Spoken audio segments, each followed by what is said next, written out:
Hello everyone, welcome and welcome back to my channel. मैं हूं आपकी स्टोरी टेलर दिया और आप सुन रहे हैं तेरी पनाह में, यानी कि अन्विका और मेहर की लव स्टोरी। आई होप कि आप लोगों ने प्रीवियस एपिसोड सुना होगा, तो मैं ज़्यादा एक्सप्लेन नहीं करूंगी। तो फिर सीधे चलते हैं हमारी फोर्थ एपिसोड की तरफ। Let's enjoy. अन्विका और समीरा कार में बैठी थी हॉस्पिटल के पार्किंग लॉट में। समीरा हंसी रोकने की कोशिश कर रही थी क्योंकि अन्विका का चेहरा देखने लायक था। गुस्से में लाल पीली हो रही थी। समीरा कहती है, और कितनी देर तक हम ऐसे ही बैठे रहेंगे? अन्विका गुस्से में कहती है, यार तू चुप रहेगी थोड़ी देर? मेरा सर फटा जा रहा है। पता नहीं कौन सी मनुष्य पल में मैंने मेहर को बचाया था। समीरा हंसते हुए कहती है, इसमें उसका क्या दोष है?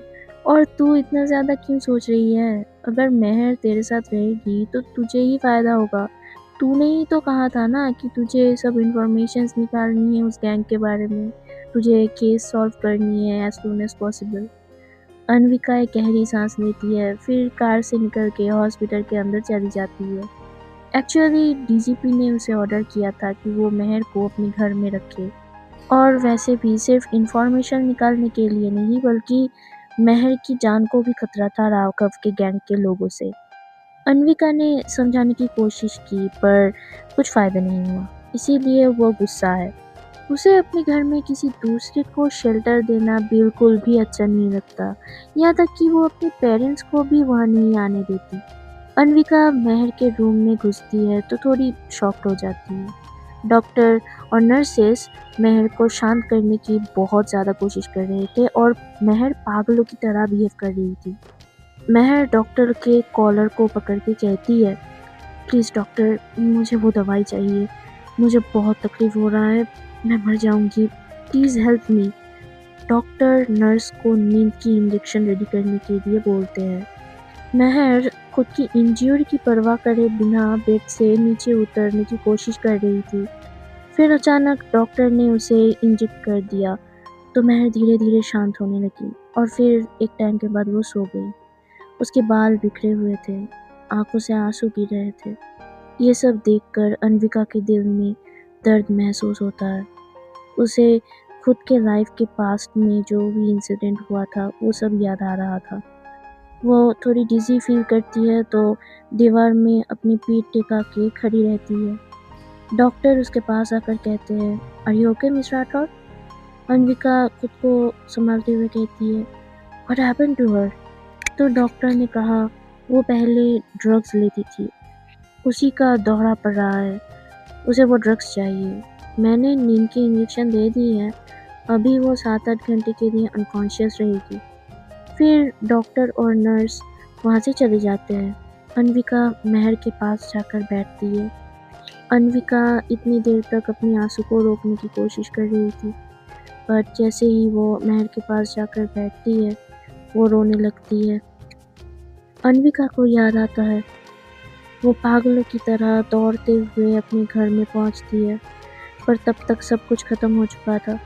घर में मौत का मातम छाया हुआ था। माँ, पापा, दादी रो रहे थे और उनके सामने सफ़ेद चादर में अन्विका की भाई का बॉडी। अन्विका के हाथ पैर कांप रहे थे। वो अपनी फैमिली की तरफ जाने ही वाली थी, पर उसकी दादी ने कहा, रुक जा मनहूस, क्या देखने के लिए आई है अभी यहाँ पे? सब कुछ तो खत्म हो चुका है, सब कुछ तो तूने खत्म कर दिया है, निकल जा यहाँ से। अन्विका कहती है, मैंने सच में कुछ नहीं किया है, अगर मुझे ज़रा सा भी पता था कि भैया वहाँ पे है। वो पूरी बात ख़त्म भी नहीं कर पाई थी। उसके पापा ज़ोर से थप्पड़ मार देते हैं।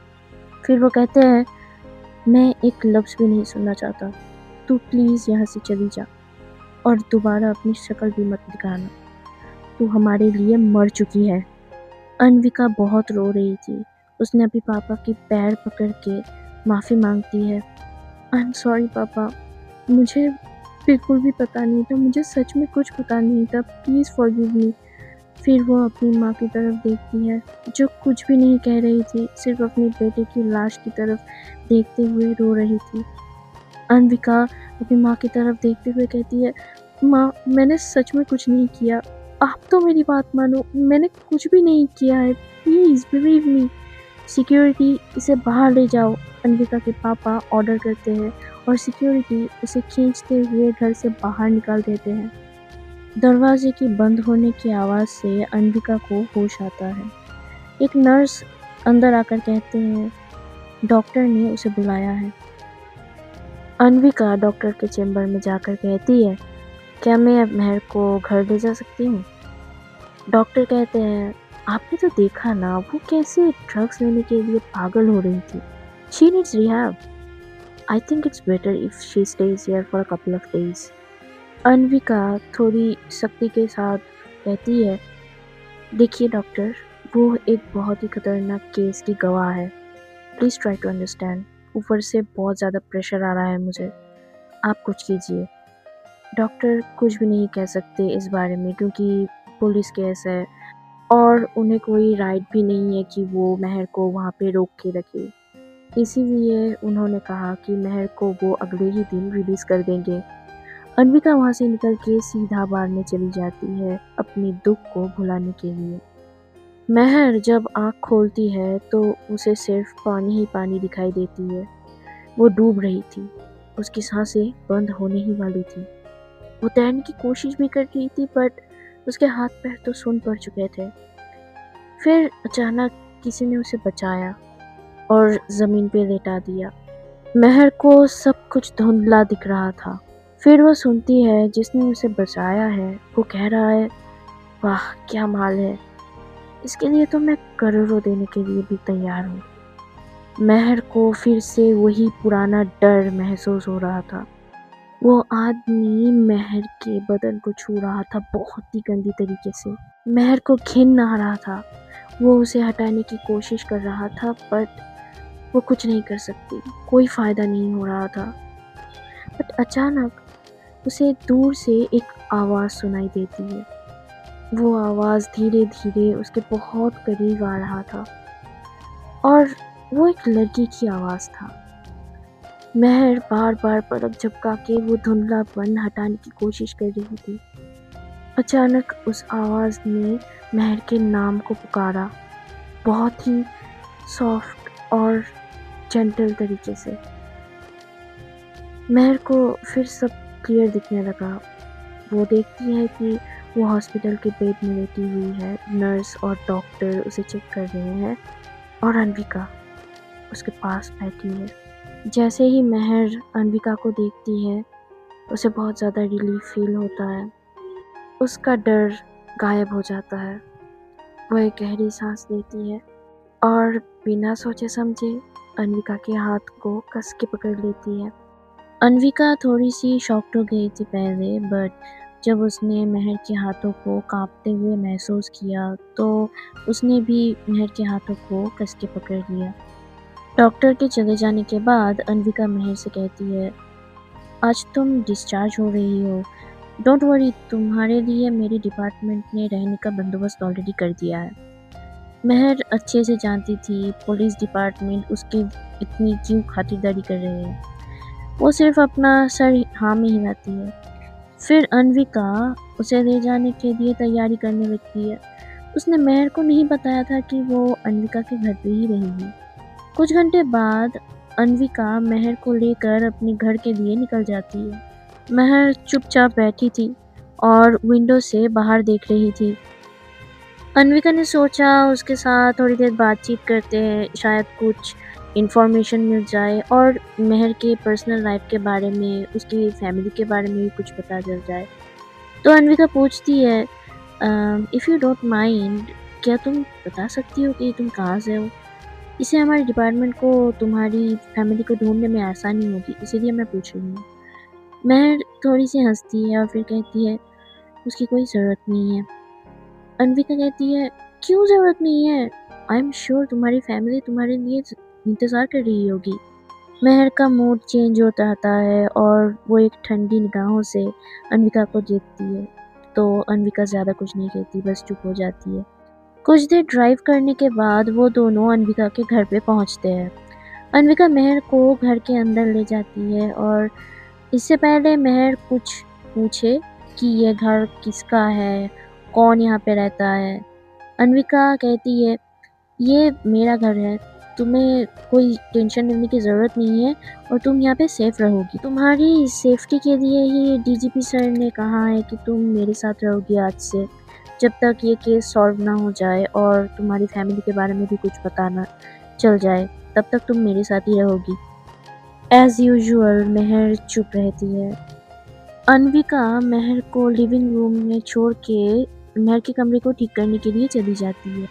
वो घर बहुत ही छोटा था, 2 बेडरूम्स, एक लिविंग रूम और एक छोटा सा किचन और एक बाथरूम। मेहर इधर-उधर देख रही थी। बहुत सारे मेडल्स, ट्रॉफीज एक शेल्फ में रखा हुआ था। कुछ फोटोग्राफ्स दीवार पे लगा हुआ था। सभी फोटोज अन्विका की ही थी।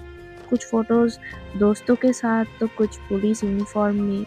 शायद न्यू ज्वाइनिंग की थी तभी उसने ये सब फोटोज खींचा था।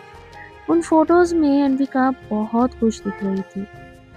अन्विका की उन स्माइलिंग फोटोज को देखते हुए मेहर भी स्माइल करने लगती है। पीछे से अन्विका आती है मेहर को कमरे में ले जाने के लिए, बट उसे वैसे स्माइल करते हुए देखकर अन्विका को बहुत अजीब महसूस होता है दिल में। मेहर उन फोटोज को देख रही थी और अन्विका मेहर को। अन्विका धीरे से कहती है, ब्यूटीफुल।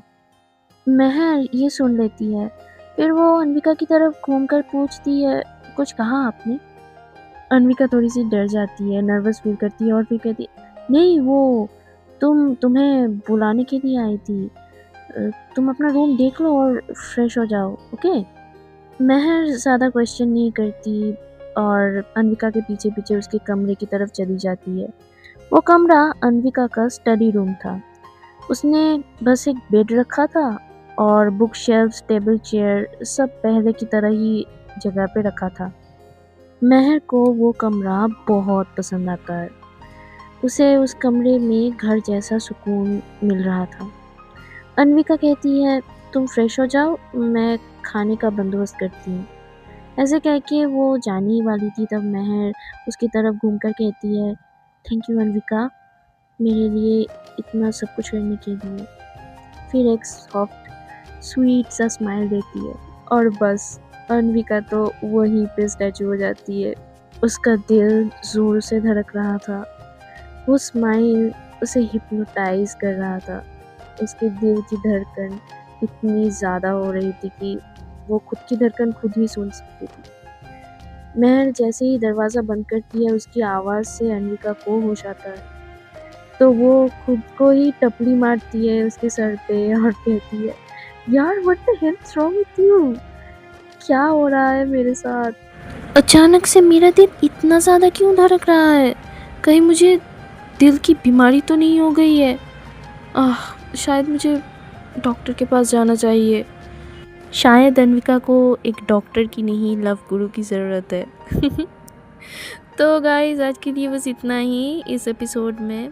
बाकी मिलते हैं नेक्स्ट एपिसोड में। तब तक के लिए take care of yourself, good night, Radhe Radhe.